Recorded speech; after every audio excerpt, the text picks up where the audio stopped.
Kembali lagi guys. Ini kisah nenek tua di balik pintu. Di sebuah kampung kecil terdapat sebuah rumah tua yang telah lama ditinggalkan. Kononnya rumah itu dihuni oleh seorang nenek tua yang misterius. Malam itu suasana sangat sunyi, tetapi ada sesuatu yang aneh di udara. Nenek itu dikenali sebagai Puan Hantu. Penduduk kampung sering mendengar suara tangisan dari rumahnya, tetapi tiada seorang pun berani mendekat. Dikatakan nenek itu mempunyai kuasa untuk berkomunikasi dengan roh-roh yang telah pergi.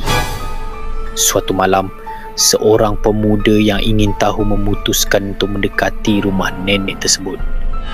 Dengan jantung berdegup kencang, dia mengetuk pintu.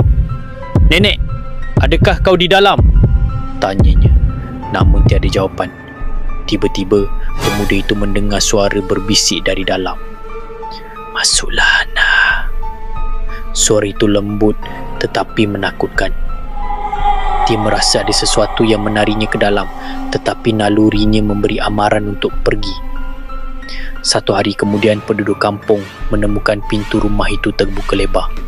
Namun pemuda itu hilang tanpa jejak. Sejak saat itu, suara tangisan di malam hari semakin kuat dan semua orang tahu nenek tua itu masih menunggu di balik pintu, sedia untuk memanggil jiwa-jiwa yang berani mendekat. Sila like, komen dan share apa pendapat anda.